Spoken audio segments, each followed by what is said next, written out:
오늘은 사사기 17장을 통해서 미가 집안의 종교적 타락, 이런 제목으로 함께 나누도록 하겠습니다. 우리는 사사기를 전체 내용을 살펴보면 사사기가 전체 21장으로 되어 있는데 1장, 2장에서는 서론이 나옵니다. 사사기 서론. 그 다음에 사사기의 본론은 3장부터 바로 지난주까지 살펴본 16장까지 이야기입니다. 그래서 16장까지는 사사, 12명의 사사가 나옵니다. 12명의 사사가 어떻게 위험에 처한 이스라엘을 구했는지에 대해서 쭉 지금까지 나열해 왔습니다. 그리고 이제 17장부터 21장까지는 결론입니다. 사사기의 결론인데 이 결론에서는 사사 내용은 등장하지 않습니다. 사사기 시대가 어떻게 타락했는지를 그 사사기 시대의 사회상을 나타내 줍니다. 그래서 이 부분이 결론인데 결론 부분에는 또 크게 이렇게 두 가지로 나눠져요. 17장부터 18장 이 두 개 장에 거쳐서는 종교적인 그 타락에 대해서 이야기를 합니다. 그리고 19장부터 21장까지는 종교적인 타락만이 아니라 윤리적인 타락을 또 살펴보고 있습니다. 그래서 17장, 18장 종교적 타락, 19장부터 21장 그 사사기 시대의 윤리적 타락, 이것을 보는데 그 가운데는 누가 있느냐?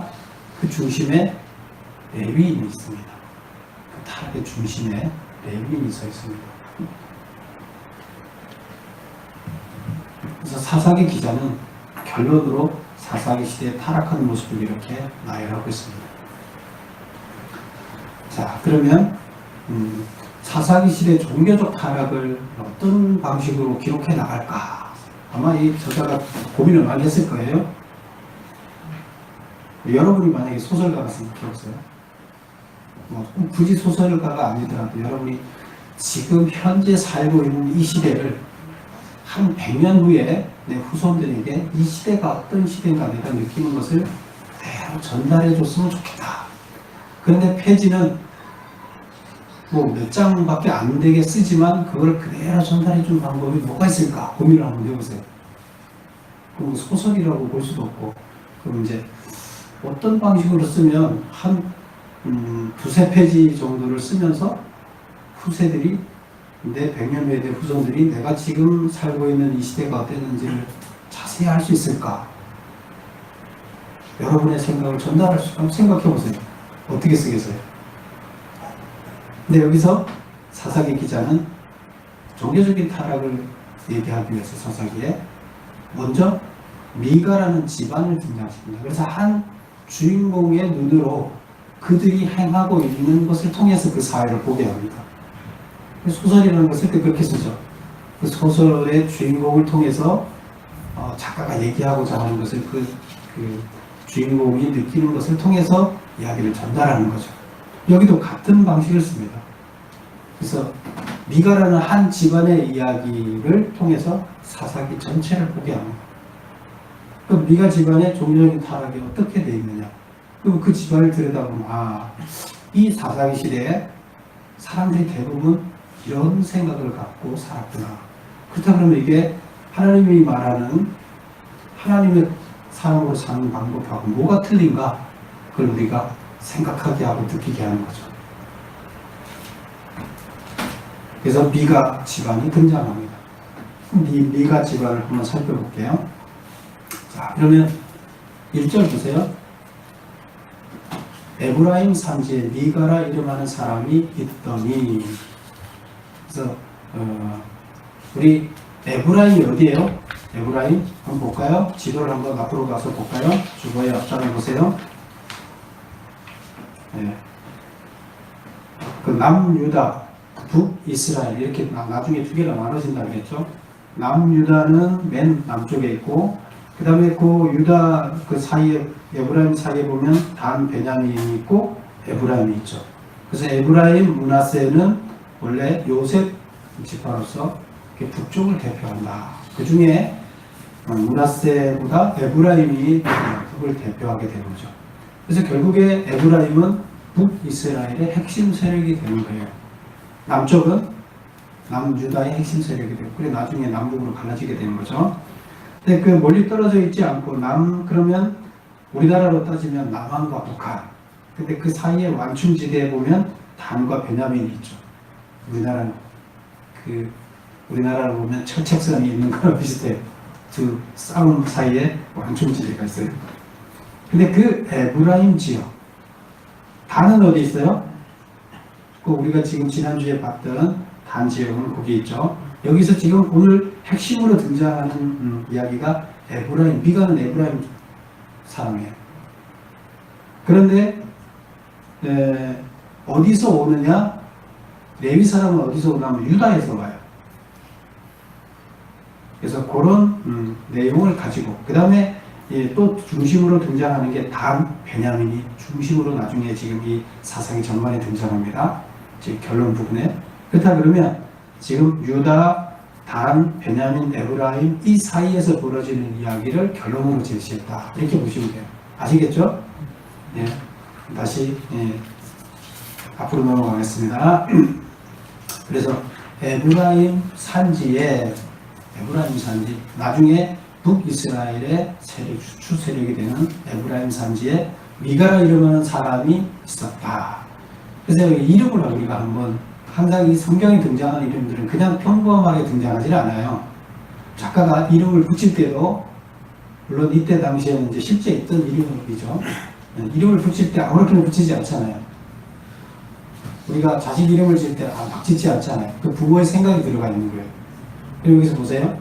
에브라임 산지에 미가라 이름을 한 사람이 있었다. 미가가 뜻이 뭐냐면 원래 이름이 미가 예후예요. 근데 지금 우리 개혁 개정에는 미가라고 그냥 이렇게 번역해놨는데 그 원문에는 미가 예후예요. 그게 무슨 뜻이냐? 예후는 여호와라는 뜻이에요. 여호와. 그 다음에 미가라는 뜻은 누가 여호와와 같으리요. 누가 같으리요 이런 뜻이에요. 미가. 누가 같겠는가? 같지 않다. 누가 같겠는가? 누가 여호와와 같겠는가? 같지 않다 이런 뜻이에요. 그 미가 여호와라는 뜻은 그 이름에는 누가 여호와와 같으리요. 여호와 같은 사람이 이 세상에 아무도 없다. 그 얘기는 뭐예요? 하나님은 유일무이하신 분이시다. 유일무이한 여호와시다. 이런 것을 이름으로 지었어요. 그 부모가 이런 이름을 지었다 그러면 부모가 하나님을 믿는 사람이에요? 안 믿는 사람이에요? 믿는 사람이죠. 그런데 이름으로 이렇게 지었다는 걸 보면 부모가 신앙을 제대로 가진 사람이 안 가진 사람이에요. 그 스스로 신앙을 가졌기 때문에 이런 이름을 지는 거예요. 그래서 이름을 부를 때마다 여호와는 이 세상에 유일한 존재다. 이렇게 지금 그 이름을 계속 부르는 거예요. 그런데 지금 이 내용을 쭉 살펴보면 미가가 실제로 그렇게 하나님의 이름을 거룩하게 하는 사람인가를 우리가 생각해보면 그렇지가 않아요. 그래서 이름은 신앙 좋은 사람으로 이름을 지었어요. 그런데 실제로 우리가 율법과 비교해보면 그 미가가 사는 삶은, 그리고 이 집안의 그 삶은 하나님의 법하고는 반대로 가고 있어요. 그런데 그 엄마가 이름을 그렇게 짓고 이름을 그렇게 불렀다는 건 뭐예요? 그들 스스로는 무슨 생각을 하고 사는 거예요? 나는 하나님의 법대로 열심히 잘 살고 있는 거예요. 우리 아들도 하나님 법대로 잘 살고 있고. 이건 뭐예요? 뭘 뜻하는 거예요? 그들이 신앙생활을 하는 거예요? 안 하는 거예요? 열심히 하는 거예요. 신앙생활을 너무 열심히 하는 거예요. 자식도 하나님은 유일한 존재다 하고 이름을 지어서 자식한테 그런 이름을 붙이고, 또 하나님의 형상을 따서 나중에 보면 신상도 만들어 놓고 아주 하나님을 위해서 대단히 열심히 살아요. 그런데 성경에 나오는 어떻게 살아야 되는가 하고는 반대로 살고 있다는 게 문제가 돼요. 뭘 고발하는 거예요? 잘못된 신앙. 종교, 잘못된 생각으로 열심히 신앙생활을 하고 있는 이 삶을 표현하고 있습니다. 우리들은 어떻게 살고 있는지요. 그래서 2절을 보면 2절에서부터 6절까지 나오는 이야기가 무슨 이야기가 나오면 자식, 그 미가라는 가장이 있어요. 그 가장이 그 미가의 부모님, 어머님의 돈을 훔칩니다. 근데 돈이 1100은 1100, 연봉으로 따지면 12년치 연봉을 그 은으로 된 그 은을 훔쳐요. 지금으로 얘기하면 돈이죠. 어머니가 잘 보관해놓은 그 돈을 아들이 훔쳐요. 그러고 나니까 어머니가 돈이 없어진 걸 알고 막 저주를 부었습니다. 내 돈 훔쳐간 놈은 아주 다리뭉텅이가 뚝 부러져라. 너는 하나님의 천벌을 받아야 된다. 자식은 다 병신되고 이런 놈은 하나님이 천벌을 내야 된다. 이렇게 하고 계속 저주를 퍼붓는 거예요. 화가 나서 돈이 없어졌으니까. 어마어마한 돈이잖아요. 여러분 가정에 12년치 봉급 쌓는 가정 있어요? 현금으로? 이거 보통 부자가 아니에요. 부자예요. 그러면 부동산이 아니에요. 지금 현금이에요. 그러니까 그거를 지금 자식이 미가가 계속 들어요. 자기 부모님 돈을 누가 훔쳤어요? 자기가 훔쳤잖아요. 그럼 부모님이 그 저주가 누구한테 가겠어요? 자기한테 돌아올 것 같아. 그래서 그 돈을 다시 어머님한테 고백을 합니다. 이 돈이 나한테 와 있네요. 제가 갖고 왔습니다. 그리고 다시 어머니한테 돌려줍니다. 그리고 어머니는 그 돈을 가지고 신상을 만드는, 하나님의 신상을 만들어서 만드는 이야기가 지금 6절까지 쭉 나와 있어요. 그러면 미가가 훔친 은 1100개를 그 은혜 소유주인 어머니에게 다시 돌려드린 이유는 뭐예요?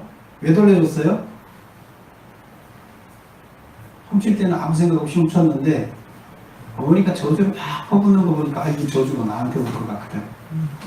그래서 은을 잃어버린 어머니가 훔친 자에게 저주가 임할 것을 소원하자 어머니의 저주가 자신에게 임할까 두려워서 다시 돌려줬어요. 그 다음에 그러면 자식으로부터 잃어버린 돈을 돌려받은 어머니가 그 은혜 일부로 신상을 만든 이유. 돈을 돌려줬으면 그만이지. 그 돈으로 왜 다시 신상을 만들어요? 왜 다시 만들어요? 자기가 저주를 퍼붓잖아요. 이 훔쳐간 놈은 아주 못되게 쫄딱 망하라고 병신되고 집안도 쫄딱 망하고 이걸 엄청 저주를 퍼붓는데 그게 누구예요? 자기 자식인 거예요. 자기 자식이 자기가 저주 퍼붓는 대로 되면 어떻게 되겠어요? 자기가 망하는 거 아니에요. 그러면 그거를 자기가 저주를 퍼부은 것을 어떻게 해서 그 저주를 없애야 되겠죠. 그래서 자기 자식한테 저주가 돌아가지 않게 해야 되는 거야. 어떻게 하면 저주가 안 돌아갈까? 여러분 같으면 어떻게 하면 저주가 안 돌아갈 것 같아요? 자기 힘으로 안 될 것 같으면 신한테 의지를 하는 거예요. 그래서 하나님의 신, 그 돈에 1100달러, 1100개 중에서 은 200개를 가지고, 은 200개로 하나님한테 드리겠다. 근데 그걸 어떻게 드렸냐? 하나님의 형상을 딴 신상을 만들어서. 하나님 본 적 있어요? 그거 없잖아요. 근데 어쨌건 어떤 형상을 만드는지는 모르지만 하나님 형상을 닮은 신상을 만들어서 집안에다가 보관합니다. 이게 하나님한테 드리는 거예요. 그리고 그 아들한테 준 거예요. 그러면 그 신상을 두려면 신전을 지어야 되죠. 신당을 짓는 거예요. 그래서 3번을 보면 어머니가 왜 그렇게 신상을 만들었냐. 어머님이 한 저주가 자식에게 임할 것을 막고 자식이 복을 받도록 하기 위해서다. 그 신상은 미가의 이름으로 여호와께 드려졌으며 미가의 집에 두었다. 그 신당에 두었어요. 이게 이제 이 내용의 줄거리예요. 미가 집안에 일어난 일이에요. 그럼 이것을 통해서 우리는 여기서 뭘 우리는 얻어야 되는가? 이 짧은 이야기 속에서 뭘 얻어야 돼요? 그리고 그 마지막에 가서 6절을 보세요. 다 같이 한번 읽어보겠습니다. 6절. 5절까지 그 지금까지 한 이야기가 쭉 나오고 6절에 가서 시작. 그때는 이스라엘 왕이 없었으므로 사람마다 자기 소견에 옳은 대로 행하였더라. 왕이 없었다. 이스라엘에 뭐 다윗 같은 왕이 없었다. 이런 뜻일까요? 이스라엘이라는 나라는 원래 누가 만든 거예요? 아브라함을 통해서 한 사람을 통해서 가족이 늘어나게 하고 또 12지파가 만들어서 결국에 이스라엘이라는 나라로 만든 것은 하나님이 하신 거예요. 왜? 하나님 나라를 이 세상 모두를 하나님 나라로 바꾸기 위해서 샘플, 모델링을 먼저 한 사람을 통해서 시작해서 한 민족을 이루게 하고 나라를 뿌렸어요. 그리고 모든 세상에 하나님이 어떤 분인가를 어떻게 살아가고 했는지를 이스라엘한테 보여주라고 했어요. 그러면서 그 계약을 했죠. 나는 니네 왕이 되겠다. 너희들은 내 백성이 되라. 그러면 이스라엘 왕은 누구예요? 하나님이에요. 이스라엘 백성은 지금 계약한 이스라엘 민족들이죠. 근데 여기서 왕이 없다는 얘기는 그런 거예요. 이스라엘 백성들이 하나님을 왕으로 인정하지 않는다는 얘기예요. 그 얘기는 이스라엘 백성들이 하나님을 왕으로 인정해야 되는데 왕으로 인정 안 해요. 그래서 왕이 없어졌어요. 그럼 이스라엘 백성들이 자기들이 왕으로 인정을 하니까 왕이 없으니까 지금 누구 지시를 따라야 돼요? 하나님 지시를 안 따르는 거예요. 하나님 말씀대로 안 사는 거예요. 결국 자기 욕심과 자기 고집대로 사는 거예요. 자기 생각대로. 그래서 그 얘기를 뭐라고 얘기하냐면 뭐라고 얘기를 하고 있어요? 자기 소견에 옳은 대로 행하더라. 그래서 왕이 없다는 얘기는 그들 마음에 하나님이 사라졌다는 얘기예요. 그들 마음에 하나님의 법이 사라지고 그들의 가치관이 하나님의 말씀이어야 되는데 그게 사라졌다는 얘기예요. 그게 사라지고 나니까 자기 멋대로 사는 거죠. 성경에 보면 지금부터 17장부터 계속 매 장마다 똑같은 얘기가 나옵니다. 이 구절이 그대로 나옵니다. 왕이 없어서 자기 소견대로 자기 소견에 옳은 대로 행하더라. 계속 그 얘기가 나옵니다. 이스라엘의 패망은 결국 뭐예요? 이스라엘의 타락은 뭐예요? 왕이 사라진 거예요. 그들 마음속에 왕이 사라진 거예요. 하나님의 말씀이 사라진 거예요. 그래서 이스라엘은 하나님이 세운 하나님의 나라다. 따라서 그 왕은 하나님이시고 그 백성은 이스라엘 백성이다. 왕이 없다는 말은 이스라엘 백성이 하나님을 그들의 왕으로 인정하지 아니한다는 뜻이며 자기 소견대로 행한다는 말은 하나님의 뜻을 따르지 않고 자신들의 욕망을 쫓는 삶을 살고 있다는 의미다. 멋대로 산다는 거예요. 하나님, 자기 가치관에 가치 기준이 하나님이어야 되는데 그게 사라지고 나니까 자기 생각이 가치관이 되는 거죠. 자기 생각은 뭐예요? 욕망 충족이죠. 우리 인간이. 자기의 욕망 충족이에요. 그래서 그 멋대로 사는 모습이 지금 쭉 나온 거예요. 5절 보세요. 5절. 그 사람 미가가 신당에 있으므로 미가에게 신당이 있으므로 신당을 지었다는 거예요. 하나님이 집에 신당 지어놓으라 그랬어요. 그가 에봇과 드라빔을 만들고 그 한 아들을 세워 그의 제사장으로 삼았더라. 신당을 지었다는 것은 거기다가 우상을 섬기는 당을 지었다는 거잖아요. 그럼 우상을 만들었을 거 아니에요. 지금 하나님의 형상을 딴 것도 우상이죠. 근데 거기 보면 또 뭐가 나와요? 드라빔이 나와요. 드라빔은 뭐예요? 우리 어디서 드라빔 방금 나왔었죠? 기억나요? 드라빔. 어디서 나왔었죠? 창세기에서 야곱이 외삼촌 라반의 집에 가서 도망 나올 때 자기 가족들을 데리고 도망 나왔죠. 그때 도망 나올 때 거기서 들고 나온 게 있어요. 훔쳐갖고 나온 게 있어요. 라헬이. 뭘 훔쳐 나왔어요? 드라빔 훔쳐. 그럼 그 드라빔이 뭐예요? 가족 수호신이에요. 우상이에요. 우리 가족을 지켜주십시오. 그 가족의 우상 형상을 만들어서 그게 그 가족을 지켜주는 거예요. 그럼 가족 우상신. 우상이에요. 근데 지금 그 드라빔을 만들어서 거기다 뒀다는 거예요. 그 다음에 하나님 형상도 또 만들었잖아요. 거기 둔 거예요. 그리고 또 에봇이 있다고 했어요. 에봇은 뭐예요? 대제사장만 입을 수 있는 옷이에요. 아론이 죽고 나면 그 아론의 자식 중에서 한 명을 대제사장으로 임명을 하는 거죠. 그냥 제사장이 아니에요. 제사장은 못 입어요. 대제사장만 입어요. 근데 그 옷을 지금 여기가 만들어놨어요. 지금 이스라엘 백성들은 그 대제사장이 있는 데가 어디예요? 실로예요. 실로에 대제사장이 있어요. 성전이 있어요. 그리고 이스라엘 민족들은 1년에 4번, 3번 절기 때 다 올라가서 거기서 다 모여서 그걸 하라고 해요. 평상시에는 어디서 뭐라 그래요? 각 레위 성이 각 지파마다 4개씩 있다고 했죠. 그러면 거기에 그 동네에 그 하나님의 예배하는 장소가 따로 있어요. 그럼 거기 와서 매주마다 모여서 뭘 하는 거예요? 하나님 말씀 공부하고 1년에 3번 절기만 다 같이 모여서 대제사장 앞에 와서 예배를 드리라. 나머지 때 열심히 성경 공부해라. 말씀 배우고 이걸 해라. 매주 모여서 그거예요. 안식일에. 그래서 레위인들 레위성을 다 그 지파별로 4개씩 해서 만들어놨잖아요. 근데 지금 여기서는 대제사장에 있는 자리를 자기 집에다 만든 거예요. 그리고 그 다음 보세요. 한 아들을 세워 그의 제사장으로 삼아. 미가가 자기 아들 중에 한 명을 제사장으로 임명을 했어요. 자기가 임명할 권한이 있어요. 그리고 에봇을 입을 제사장이죠. 대제사장으로 임명한 거예요. 자기 아들을. 자기가 무슨 권한으로?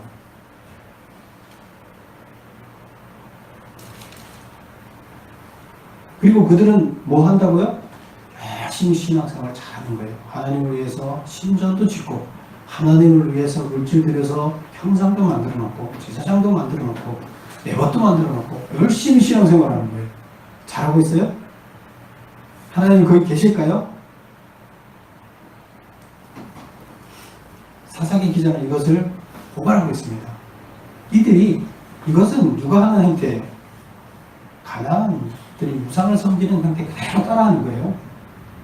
말은 하나님을 섬긴다고 하면서 실제로는 우상을 섬기고 하나님을 어디로 강등시켰어요? 우상과 똑같은 존재로 강등시켰어요. 하나님의 말씀 이름은 뭐라고 해요? 하나님은 유일한 분이다 이렇게 이름을 지어놨지만 실제적으로 뭐예요? 뭐 우상하고 같이 똑같이 나눴잖아요. 자, 그 다음에 7절부터 나오는 13절까지 나오는 이야기는 이 미가 집안에 새로운 제사장이 등장하는 겁니다. 또 그 가짜 제사장을 갖다가 자기 아들은 뭔가 좀 공인되지 않았잖아요. 근데 뭔가 공인된 제사장을 한 명을 거기다가 갖다 앉히는 이야기입니다. 그러면 더 번드름해지겠죠. 누가 봐도 하나님을 섬기는 거룩한 성전 같고 누가 봐도 제사장도 하나님의 인정한 제사장도 있는 것 같고 다 있는 거예요. 의리의리한 하나님의 전이 있는 거예요. 세상 사람들이 보면 그는 하나님을 잘 섬기는 사람입니다. 하나님 봤을 때 하나님은 그곳에 계시지 않아요. 우상을 섬기는 거예요. 우리들의 신앙이 잘못됐다 그러면 똑같아요. 사사기 시대에 미가 집안과 똑같은 신앙이 되는 거예요. 잘못 가면. 자, 그러면 7절부터 나오는 이야기는 7절 한번 볼까요? 유다 가족에 속한 유다 베들레헴에 한 청년이 있었다. 아까 봤죠? 유다가 어딘지 아까 봤었죠? 그래서 유다에 있는 그는 레위인으로서 거기서 거류했다. 이렇게 나옵니다. 그래서 유다에 거류하는 청년이 있었는데 8절 그 사람이 거주할 곳을 찾고자 하여 그 성읍 유다 베들레헴을 떠났어요. 그래서 가다가 에브라임 산지 미가 집에 이르렀어요. 미가 집이 잘 사는 집이라고 그랬어요? 못 사는 집이라고 그랬어요? 네, 현금이 이만큼 현금을 보유하고 이건 다가 아닐 거예요. 일부를 훔쳤을 거예요. 그렇다 그러면 잘 사는 집이에요. 레위인이 지나가다 보니까 잘 사는 집인지 알았을까요? 몰랐을까요? 딱 보면 알죠. 벌써 집 이렇게 보면 딱 알죠. 그러니까 이 집에 들렸죠. 왜 들렸겠어요? 이 집에서 제사장 안 필요한가? 내가 이 집에 제사장 되려고 하는 거예요. 그래서 둘이 서로 뜻이 맞은 거예요. 그럼 레위인의 삶은 옳은가요?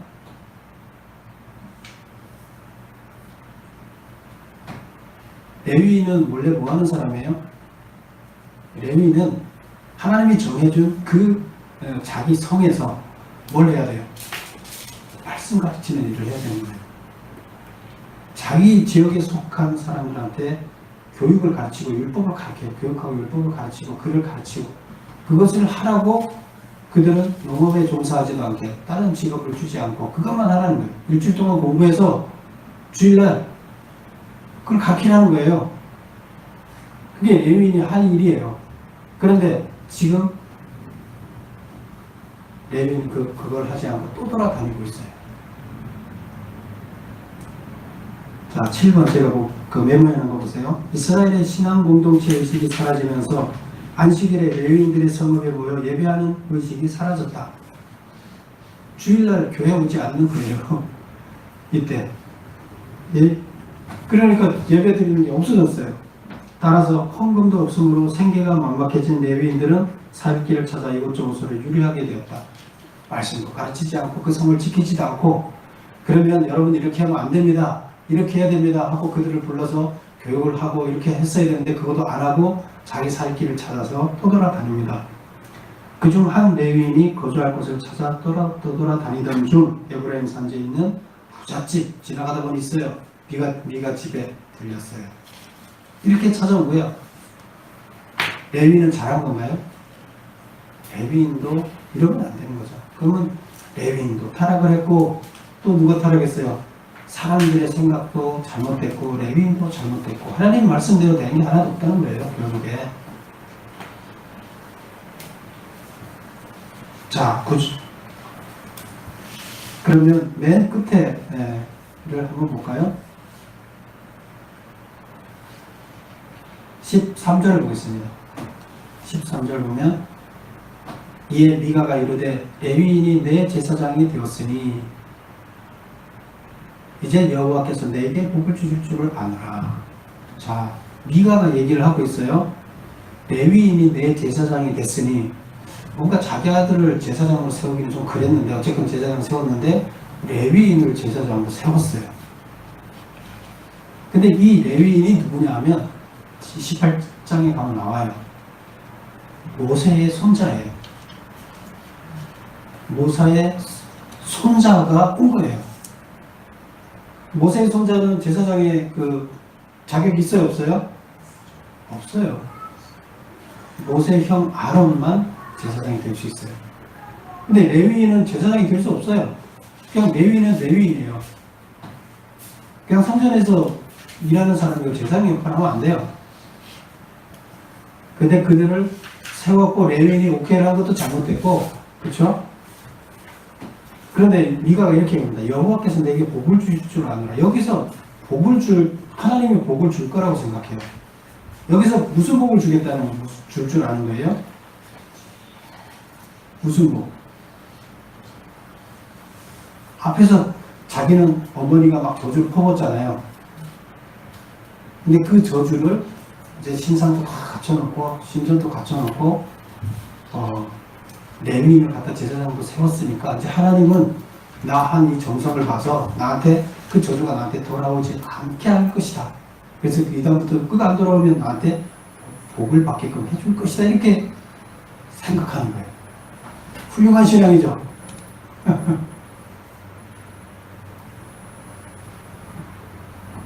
결국에 이들의 신앙이 잘못됐다는 것을 얘기하고 있습니다. 이들이 잘못됐다. 하나님의 율법을 모르기 때문이다. 왕이 없다는 거예요. 마음속에 율법이 없는 게 왕이 없는 거예요. 하나님이 없는 거예요.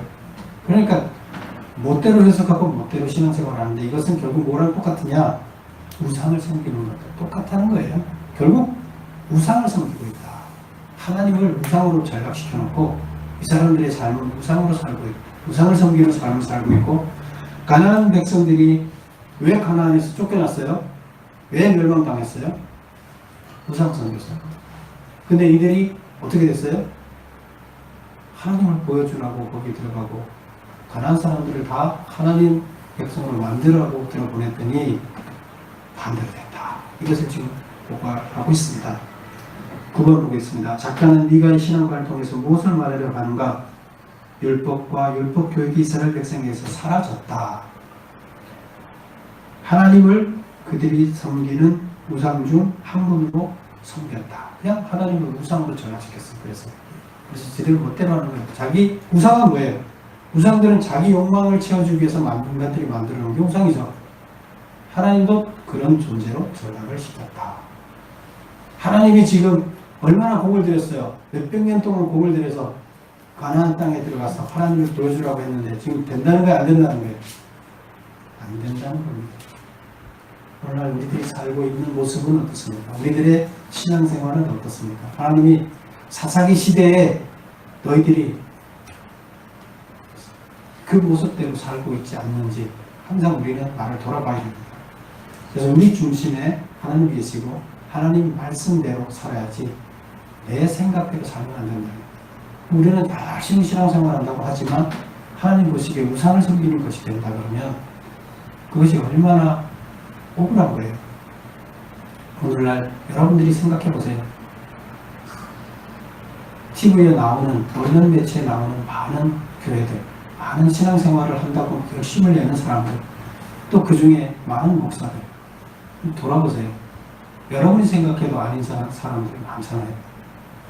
이게 다 뭐예요? 우상을 섬기는 거예요. 우리는 내가 그렇게 되는지를 우리는 항상 나를 돌아봐야 돼요.